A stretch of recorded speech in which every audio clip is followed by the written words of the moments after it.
Hey, what's up? So today, do you want to have your mind blown? Well, great, because if you've never learned about this stuff, p-adic numbers, that sounds weird, then your mind is going to be blown today. Actually, this is, in my opinion, the most mind-blowing thing I've ever seen in math, and it's a shame it was never even mentioned in my K through 12 education, because this is just incredible. We'll get into it, so let's just dive into it. So, suppose you have this number right here. It's nines, but going on forever to the left. Like, you've seen nines going forever to the right of the decimal place, you know? 0.99999, whatever. They usually say that's 1, right? Which it basically is. It is, okay? But anyway, this is nines going all the way to the left of the decimal place, so I'll just put can I do that here? That's not working. What's going on? This brush tool cannot paint on this layer. Here we go.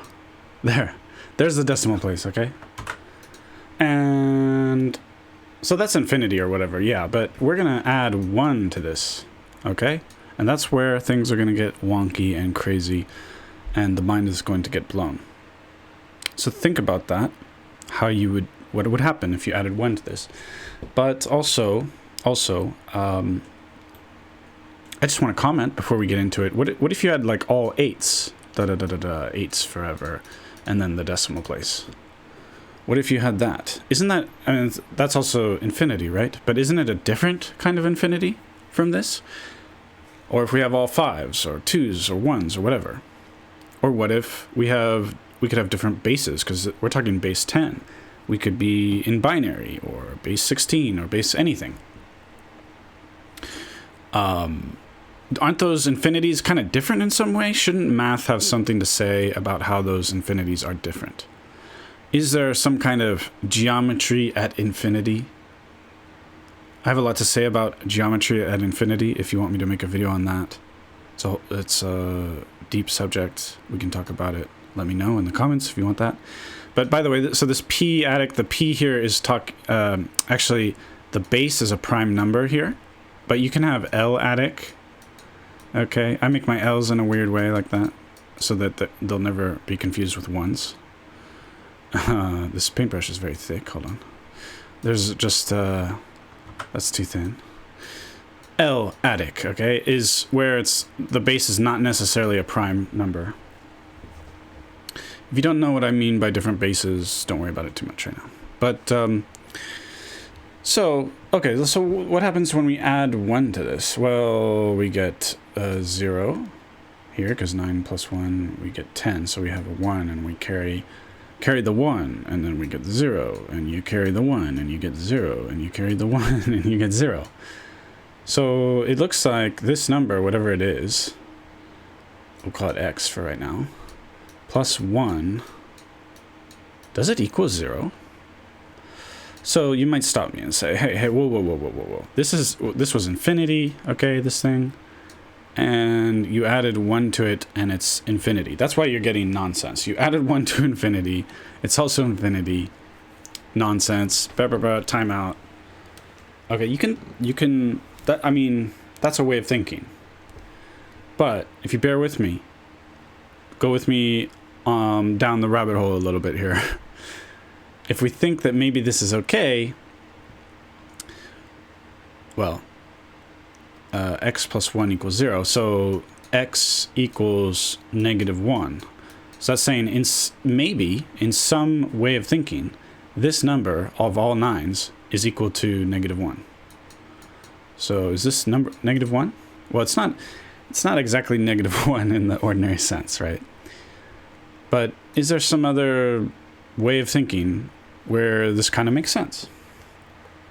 And while it might seem like a bunch of nonsense at first, there is indeed a way of thinking where this makes sense. And the idea is that you can form a coherent sort of algebra of sorts.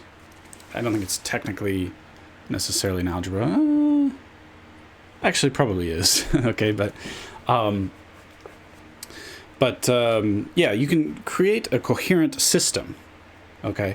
And often in math, you have axioms, okay? Those are sort of the sort of assumptions, if you will, like in geometry, Euclidean geometry. They built it on axioms. Euclid had 5 axioms, okay? Now, it turns out his 5th axiom, or postulate or whatever, was incorrect, actually. So we have to be very, very careful about what we call axioms. So, but they're basically assumptions. We make assumptions, and then we see, is there some kind of logical system? Is there some kind of logically coherent structure that can exist, okay? And if there's an interesting structure, first of all, it might be just interesting from a pure maths perspective, but it actually might be useful. And it turns out that this way of thinking, usually it's called p-adic numbers or p-adic spaces, but I actually prefer kind of to call it l-adic, because I don't, like, you can have, for example, 10-adic is what we just did. We have, we're thinking in base 10, okay? Because it turns out some things, some properties and things about this kind of change depending on what base you're working in, okay? And sort of the fundamental building blocks, like the atoms or the elements of the periodic table in this whole story, are the different p-adic number systems of different primes, okay? So this happens all the time. When mathematicians discover something new and interesting, they want to figure out, like, what are the atoms? What are the elements, so to speak? What are the basic building blocks that just help us to figure out and describe this new area of math? And there's lots of examples of that, but that's kind of what they go for. So you might call it p-adic spaces, l-adic spaces, something like that, or p-adic numbers, l-adic numbers. Okay, and la-di-dee, la-di-da. So there's some coherent system like this, and this gets into, it's related to number theory. Now, there's an interesting sort of geometry that arises here. I know it's kind of jumping around here. There's a sort of geometry, and I will link, or actually I'll say towards the end of the video about some sources you can check out. But there's this thing called this Sierpinski triangle. I'll try to spell it. I'm not sure if I'm spelling it right. Sierpinski, maybe an I. Maybe, and I think there's like an accent here or something. I don't know. But, and I might be doing it wrong, actually. It's sort of a fractal. Like, you have a triangle, no matter how deep, or it just, like, it never ends. And I think I'm doing it wrong, to be honest. But, and you can draw it over here as well. I think it's similar to this, but maybe I'm doing it right. It might be slightly different. I might be making a mistake here, but like, imagine doing the same pattern. Yeah, you can always just keep embedding triangles with this pattern where, like, you connect the midpoints. So here's a midpoint, connect it to the other midpoint, connect to the other midpoint, connect back. You can keep doing that again. Let me get a finer writing utensil. Can do it again, and you can do it again, and you can do it. I can't draw that detailed, but you can see that it kind of goes on forever. And I think I'm even drawing this incorrectly. I think it's like slightly, yeah, I think it's not lines, it's like points. Anyway, you can look it up. The Sierpinski triangle. And I'll link later at the end of the video, videos that go into more detail.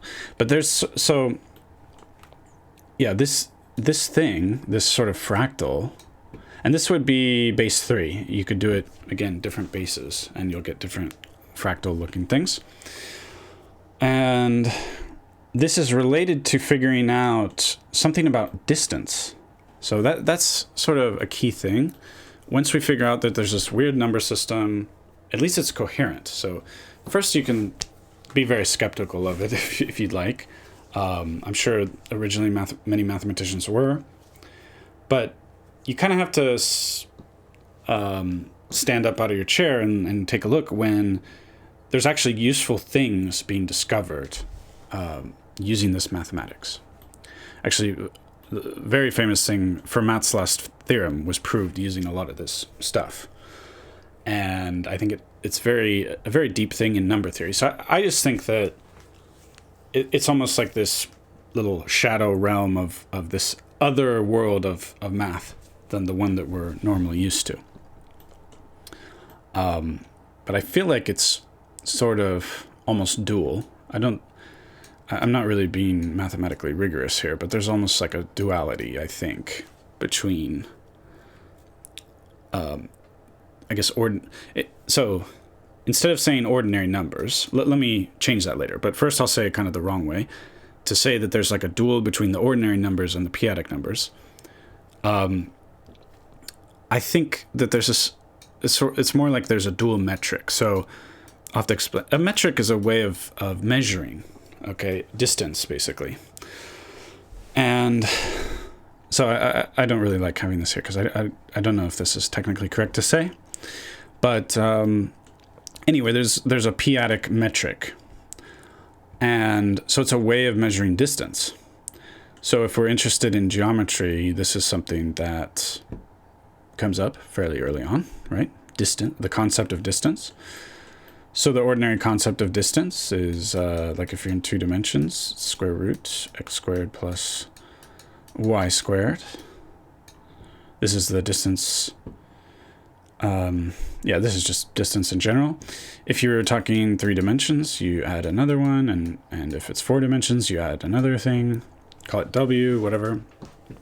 So that's ordinary distance. But so the p-adic number system, in order to make it coherent and consistent, you basically add another way of talking about distance. And I don't remember off the top of my head. I think the distance, it's something like 1 over 1 minus p to the n or something, where basically you take this p-adic number and let's say it's base. Yeah, I'm not sure. I don't remember off the top of my head. It's like, but the basic idea is that, let's say I have, let's do 10 adics, so we're just base 10. So it's the most familiar to us. So the number 100 and the number 10, basically the number 100 is actually the smaller number in the p-adic system. And the number 10 is bigger. So it's sort of reversed. Let me just look up the actual metric here because I want to talk about it. Sorry, I'm not editing videos yet too much because once I get like thousands of views, I'll start editing some stuff. But so I'm not seeing the actual equation. Don't think. This one, you can barely see it. It says let xp equals p to the negative k.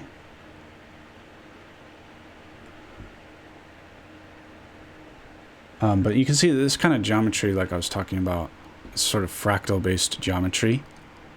Okay, I know you can not really see this that well. Let me make it bigger.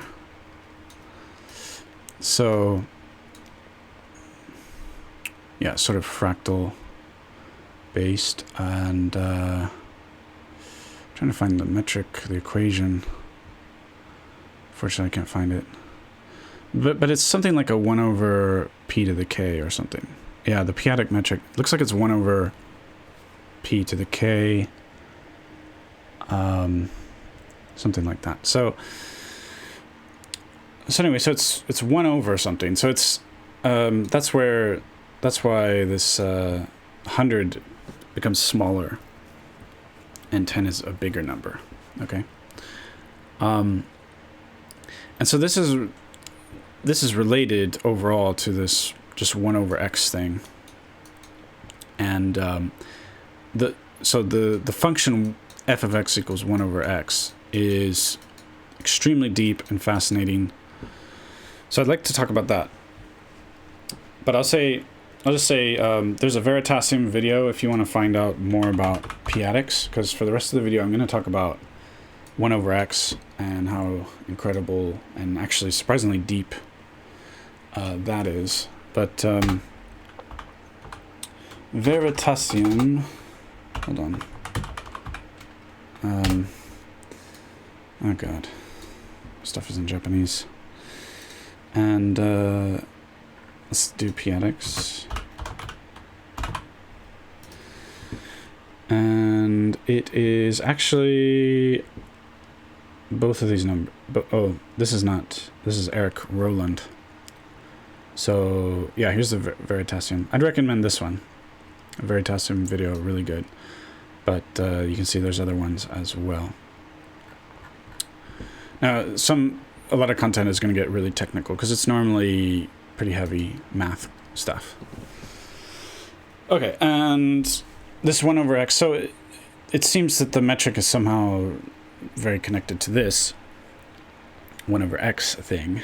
And so I want to talk about that for the rest of the video. And I'll probably make many other videos about this function because there's so much to say about it.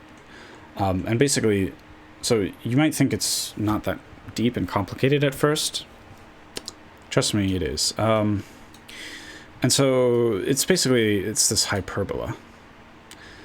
Because if we have y equals 1 over x, then that means we multiply on both sides by x, we get that xy equals 1. And this is a hyperbola. It comes up if you've done a bunch of math in high school or whatever. You might have run into this at some point. It comes up from time to time. There's actually a side over here as well. So it goes, there's an asymptote. Let's use a different color for the asymptote. Like this, I guess. Something that stands out a bit more. Magenta. Yeah. Asymptotes along the x and y axes. So it goes on forever. And B. Okay. So it's a hyperbola, and I'm going to show you a way to prove that this is a hyperbola. And this is my sort of original thing that I came up with. However, it's basically the same as how everybody else does it, but it's the way of thinking is a bit different. That's all.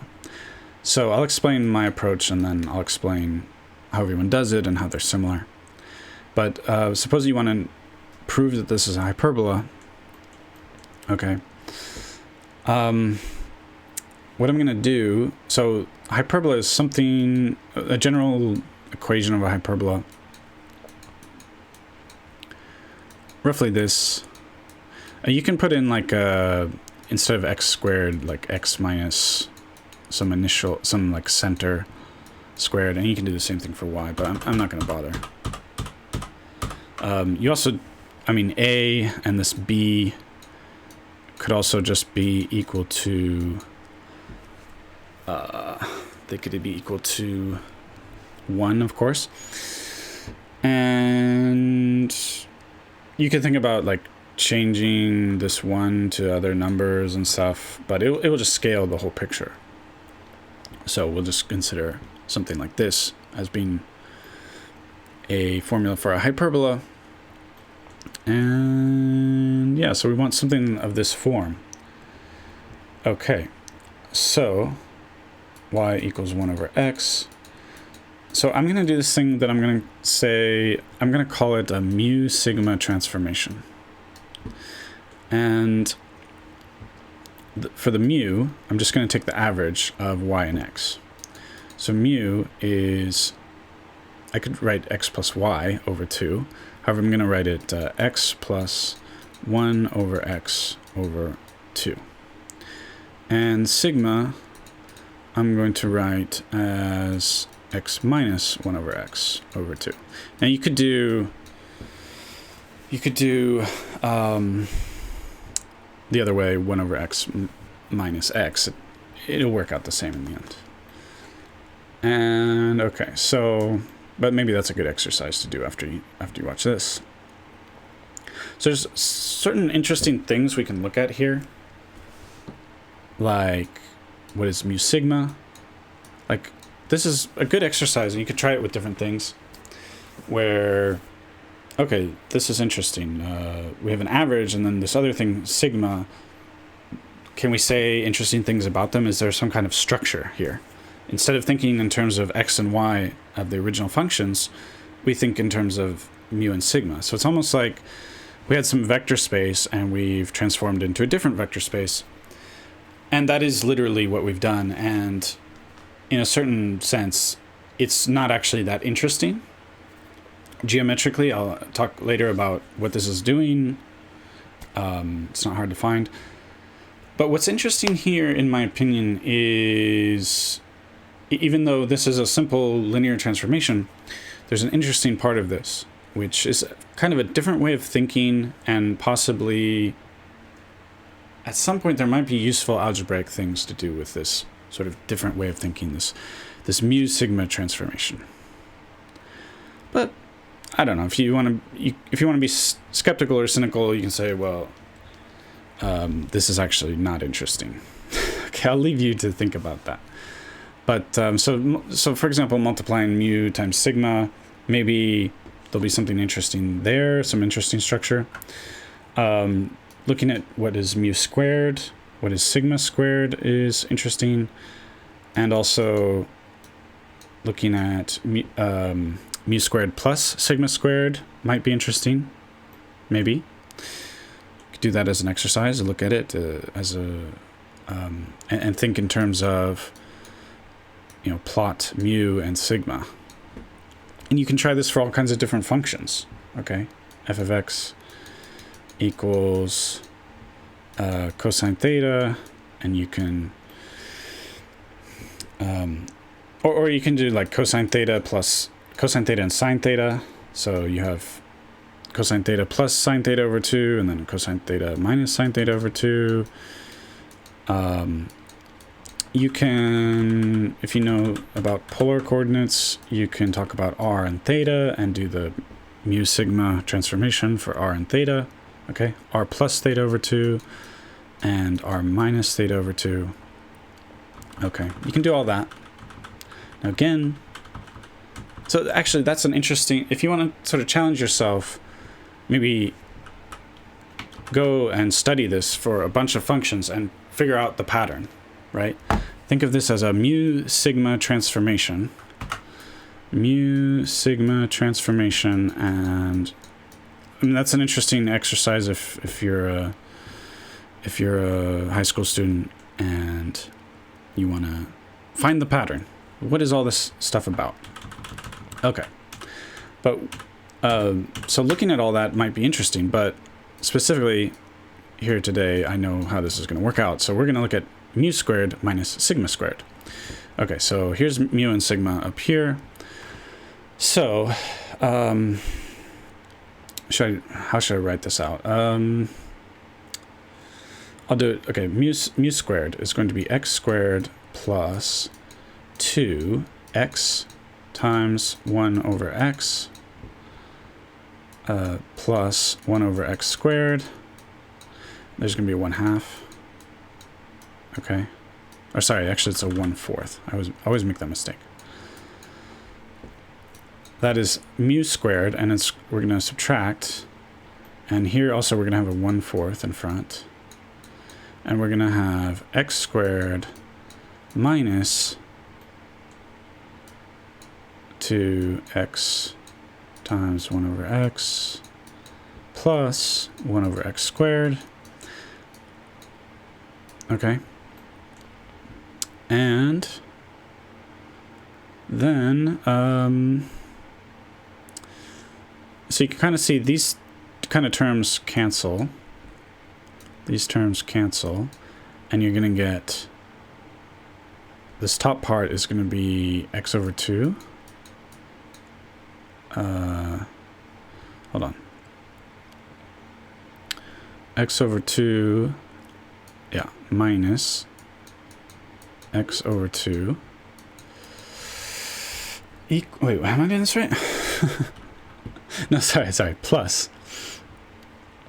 Oh, sorry. When you're doing stuff kind of in front of people, sometimes your brain doesn't function correctly when you're talking. Anyway, sorry. The x and 1 over x becomes 1, right? So we can kind of scratch that out. And same down here. So we get 1/4 times 2 is 1/2. And then we have minus that part. So it's going to be plus 1/2 equals 1. I feel like I made a mistake, but we'll just roll with it. So this mu squared minus sigma squared equals 1, and that right there is the formula of a hyperbola. Okay. So that shows us that this y equals 1 over x is a hyperbola. Okay, so if you want to study all those mu sigmas without me telling you how it works, go right ahead. But I'm going to give you the spoiler on how it works and what the pattern is. The mu sigma transformation is simply rotating by 45 degrees.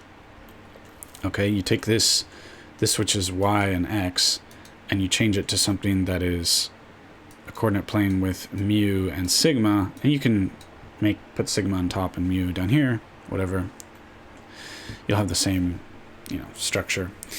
So it's rotating by 45 degrees, and it should be multiplying by root 2 or dividing by root 2, I forget. And that's why I feel like I made a mistake. I feel like I'm missing, I made some arithmetic mistake here, I think. There should be a scaling factor also. Okay. So, yeah, so it's just rotating by 45 degrees and scaling, which is how people prove that this thing is a hyperbola anyway. They usually use matrices with this specific transformation. So you want to rotate by 45 degrees. So I'm trying to think off the top of my head. They use a matrix like 1, 1, 1 minus 1, which ends up being the same thing, because when you multiply times xy, you get x plus y and x minus y. So it's roughly up to some scaling. It's the same concept. Okay, so it's not really a mind-bending, crazy new idea here. But I think the way of thinking is interesting. That taking these averages and then looking at these sigmas, which are the difference. If you've ever done, there's lots of places where the same structure comes up. For example, if you have a matrix, you can decompose it into a symmetric and asymmetric matrix, I found out. So that is using the transpose. So if you have some matrix A and you use the transpose, sorry, not A equals, well, actually this is true. So if you take, so I'll just write it out first, plus A minus A transpose over 2, right, because in the numerator the transposes cancel, so you're just left with A. You can kind of see that this is the same kind of structure. You have a mu and you have like a sigma. And but what's interesting here is this A plus A transpose over 2 will be symmetric, and this one will be asymmetric. So any matrix you can decompose into the sum of a symmetric matrix and an asymmetric matrix. So that's super interesting. And then you also have If you've ever done hyperbolic trigonometry, if you haven't, just bear with me. The cosh of x is e to the x plus e to the negative x over 2. And sinh x is equal to e to the x minus e to the negative x over 2. And there's similar but different formulas for ordinary cosine and sine, which you can find. I think it's called the Euler form or something, if you want to find those. But so this is a very, again, same kind of thing, like a mu and sigma kind of thing. And so it's a very common sort of pattern of decomposing something into sort of symmetry and asymmetry. So I think it's kind of just overall related to the idea of like even and odd in terms of functions and that kind of stuff. But I'm still thinking about like what really are the connections. And again, from a linear transformations point of view, it's rather simple. It's just this matrix, really. However, just as a way of thinking, I think it's interesting. And then maybe there might be some algebraic things someday I find that where this is actually useful. But basically, it's a simple linear transformation. So it's nothing mind-bending. Okay. But so it's a hyperbola. And then, so an example of a specific, so this y equals 1 over x is super general because it's a reciprocal. So for example, if you have e to the x and e to the negative x, well, e to the negative x is equal to 1 over e to the x, and vice versa. E to the x is equal to 1 over e to the negative x, right? And so that fits into this, it's the same exact structure, because we're just, basically any reciprocal,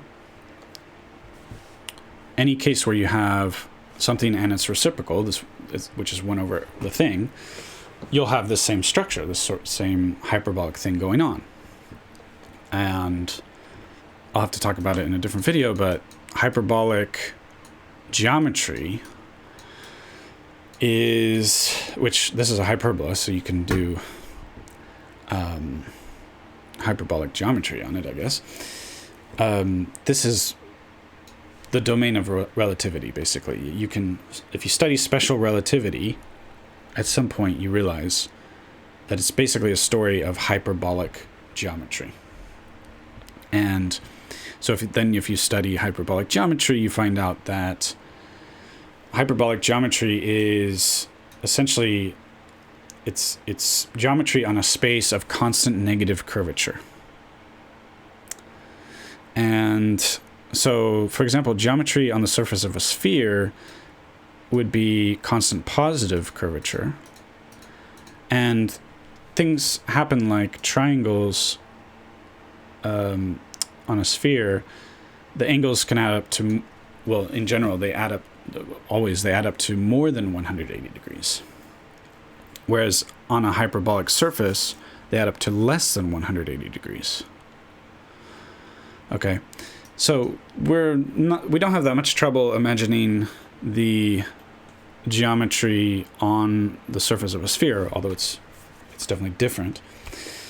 But we have a lot of trouble imagining the hyperbolic geometry case. And the reason for that is the hyperbolic geometry is the most general. So the positive curvature, constant positive curvature case, which is the geometry on a sphere, is specific, and that fits inside of flat Euclidean geometry in the sense that while the surface of the sphere is non-Euclidean geometry, okay, so that distance function, the ordinary distance, is not going to work on the surface of a sphere. I forget where, yeah, this. Without the z here, okay? Forget about the z. This doesn't work on the surface of a sphere. It's a different distance function, and we call that a metric. So you have a non-Euclidean metric. It will be some kind of symmetric matrix. It's actually, so it's a matrix, but it's, see, it's a little complicated. We're actually getting into the domain of general relativity, you know, so Einstein's gravity, and more generally the world of differential geometry and this kind of stuff, which is super fascinating, but it is complicated. And so the metric is a way of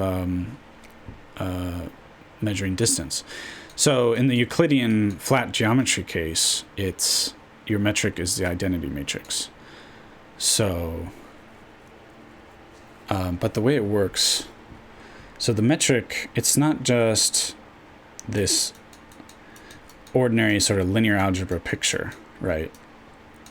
So normally when I think, if somebody tells me they have a matrix, I'm thinking in terms of this ordinary situation where you have some matrix times a vector, and then you get an output vector. So what is it, like ax equals y? It's a sort of basic general case that you study a ton in linear algebra. And so this matrix is acting as a linear map, okay? Just fancy language for what a matrix does. However, technically speaking, a matrix is just a grid, an array of numbers, okay? And the metric technically is not your run-of-the-mill linear transformation of this sort. It's actually, I think it's called a bilinear two-form, was it? It's actually better understood as a row vector of row vectors. So instead of, so if you have the metric is represented as let's say A, B, C, D, but actually it's symmetric, so it's really just going to be A, B, and then whatever B was has to be here, and then C. But I don't really, that's kind of ugly. I'm just going to write it like this. But remember that it's symmetric. But so if that's your metric, which we often write in a matrix form, but it's not your ordinary linear transformation. And that's one of the things that made learning some general relativity super confusing. But it's more like, and I might be doing this wrong, but it's more like AC, I think. I could be getting that wrong. BD, but it's really a pair of row vectors expressed as a row vector, I think. And that just works a little differently. But anyway, you can kind of think of it as a generalization of the dot product, because the dot product takes in two vectors as input. And yeah, so when you get into like differential geometry and bilinear forms and this kind of stuff. So let's suppose, let's take the matrix to zeros here. So very close to the identity. So if it confuses you, you can think of the identity. But what I think of is that we have a matrix over here, I'll just call XY. But then we have a matrix over here. I'll just say AB. And in whatever order, the ordinary dot product and the ordinary story of sort of Einstein's general relativity and stuff like that, this is all symmetric and commutative. I think there's a more, I'm not sure, the Einstein-Cartan formulation might allow for more, for matrices that are not symmetric, where there's sort of like more twisting going on, and it's not commutative. And I'm super interested in that, but I know almost nothing about it. But I think, oh gosh, I could talk about this forever, but I think Einstein, if he had known about quarks, he would have been really interested in Cartan's, what Cartan was trying to tell Einstein, Élie Cartan. Because he would have known that there's more sort of degrees of freedom that I think we need actually twisting, more twisting. There's not really twisting of surfaces in Einstein's gravity, in general relativity. You can twist the coordinate plane that you're working with, which is called the Kerr metric. But I don't think it allows for twisting of the underlying surface. Okay. But so, for example, if I choose to multiply this one out first, this works like ordinary matrix multiplication. This is a 1 by 2, and this one is a 2 by 2. And if these numbers are the same, you're allowed to multiply them. So that will give us, this is the product here, it'll give us 2a and 2b. And then I multiply, I could have done it the other way, the other order. But now I multiply this out and I get a vector, which is, am I doing this right? No, it actually is going to multiply out to 2ax plus 2ay, or 2by. I get a scalar. Okay. So you can see, like, the way I did this is, this was the input vector and the second input vector. So it's not just a simple story of the ordinary linear transformation that we all know and love. But, yeah.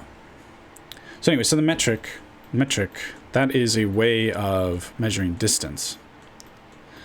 And so the p-adic story has a different norm. I'm not clear. Maybe somebody can explain to me the difference between a norm and a metric. For me, they're just the same thing. So I'm not too clear. But anyway, to me, both of these are measuring distance. I think the norm measures distance. So a vector, it measures the magnitude of a vector, whereas the metrics can measure distance over space. So it's a very similar idea. I'm not sure about a context where that would be different. So again, norm, I think, measures magnitude of a vector, whereas metric measures distance. So I'm not sure about a context where those would be different concepts. But anyway, the p-adic number systems, they have a norm. And it turns out that if you want your norm to satisfy certain properties, which are really properties that we want, then you only have two possible norms. The ordinary Euclidean one, or the ordinary one that we know, and the p-adic one. So there's something about that, like absolute value, the concept of absolute value. Basically, there's only two of them that make sense. There's the normal one, and then there's the p-adic one, or l-adic. Okay. All right, and so this 1 over is up here. This 1 over x function is very general because you have all of the hyperbolic stuff in this context, all kinds of hyperbolic stuff. I could go on and on and on because it's much deeper, and you think about the integral of this, the area under the curve, which is it's the natural logarithm. And Mathologer has good videos. There's a video about like shapeshifters, he calls them. And it's really a video about this specific curve, and it has deep connections with number theory and all kinds of stuff. Basically, if you have some sort of area here, then if you slide it down, if you slide it over here along the curve, the area stays the same. So it's area preserving as you shift something around under the curve. And there's not many curves like that. Is it the only one? Not sure, but yeah, so Mathologer has a good video on that stuff. So I don't want this to be too long, but this function relates to hyperbolic geometry, which is a good starting point for special relativity in particular, but also general relativity. So all the relativity of physics. This is like a starting point. And anytime you have reciprocals, like we saw, the e to the x and e to the negative x, it has this sort of hyperbolic structure going on. And if you have a triangle with, we'll take one of the legs, I'll say this distance is 1, but then I move this one freely along this axis. I move it all kinds of different places. Well, then suppose that this leg of the right triangle is x, and suppose the hypotenuse we'll just call c, then by Pythagorean theorem, x squared plus 1 squared, which is 1, equals c squared, which means that x squared minus c squared equals 1, and that is a hyperbola. So the same hyperbolic structure is happening in this story of a right triangle. So it's kind of everywhere. If you take a more general triangle and you drop an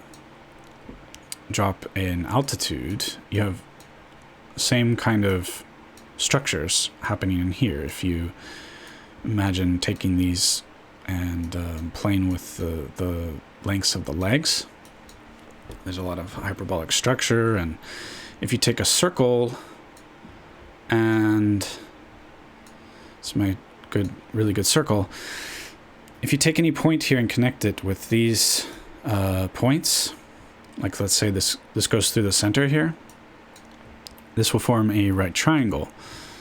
And then if you drop this and you imagine that you're moving around on the circle, okay, you're imagining like, yeah, you're moving this around. So also like here, for example, is another point on the circle.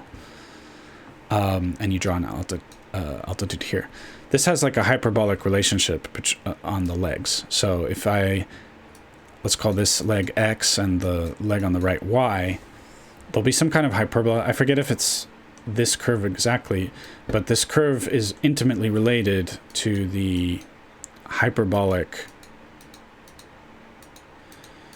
the graph of hyperbolic functions. I talked a little bit about cosh and sinh. This is hyperbolic trigonometry. So you can do trigonometry on hyperbolas, and you get cosh and sinh instead of doing it on a circle. Ordinary trigonometry is done on a circle. You could call it circular trigonometry if you want to be specific. And so there's this graph that goes like this, sort of the unit hyperbola, if you will, and this is actually cosh and sinh. Cosh on the over here, sinh up here, and this is sort of the hyperbolic equivalent of the unit circle. So there's this sort of unit unit hyperbola that relates cosh and sinh. And as I wrote before, cosh is here, sinh is here.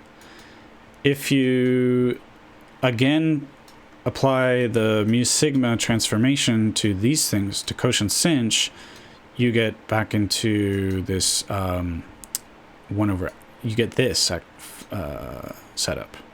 You actually get e to the x and e to the minus x, which is this structure. So, and this is already mu and sigma form. So you can keep applying the mu sigma transformation over and over again, and you'll keep swapping between the cosh sinh picture and the y equals 1 over x picture. There's some scaling too, if I recall correctly. If you want to get rid of the scaling, you try defining it as over root 2 instead, or something like that. So yeah, there's all this amazing structure, hyperbolic stuff. So that's just this y equals 1 over x, and this combined with this mu sigma thing, you get all kinds of hyperbolic stuff going on, and it's amazing. And I'm talking about that because this p-adic metric, which is just, I forget exactly what it is, but it's something like 1 over p to the k or something. And so it's 1 over something. So that's why 1 over something is what we've been talking about here. So I get the sense that somehow all of this hyperbolic stuff is intimately related to this p-adic stuff, but I don't really know much about it. There's another Mathologer video where he talks about pi squared over 6, which is equal to, I forget. I think it's equal to like this. No, that can't be right.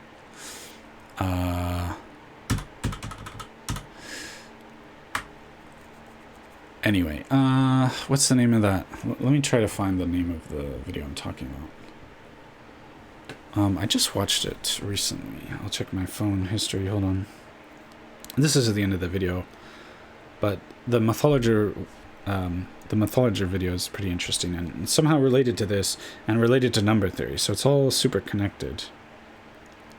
Let me see if I can find the Mathologer video. Can I find it? Yes. It's called Euler's pi prime product and Riemann's zeta function. So let me take a look here. Yeah, so pi squared over 6 is equal to 1 over 1 squared plus 1 over 2 squared plus 1 over 3 squared plus dot dot dot. And then if you flip that over, hold on, I gotta zoom forward. Where did he talk about that? It's actually, I think, the thumbnail. Okay, here we go. If you flip it over to 6, oh, wait, what? No, hold on. Yeah. 6 over pi squared. This is some stuff done by Euler. You get something that multiplies 1 minus, let me just find the thumbnail for you. But it's something multiplied, so that is interesting, I guess. Mathologer, Euler's prime products.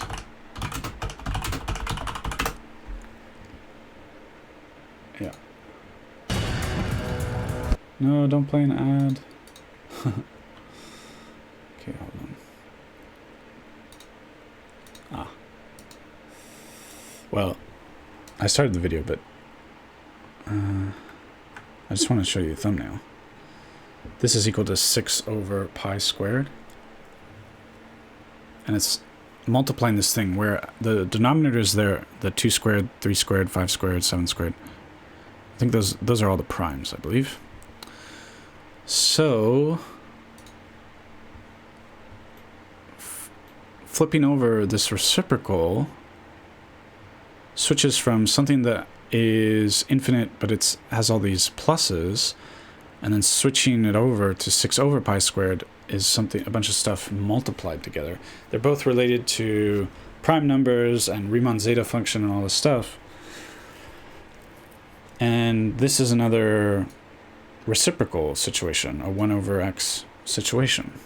So there's something very deep, very, very profound going on.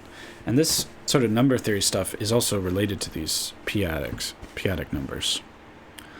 And just before I finish, if you're interested in the number theory stuff, check out Ram Murthy. He has videos on YouTube and books that are super interesting. They're not easy.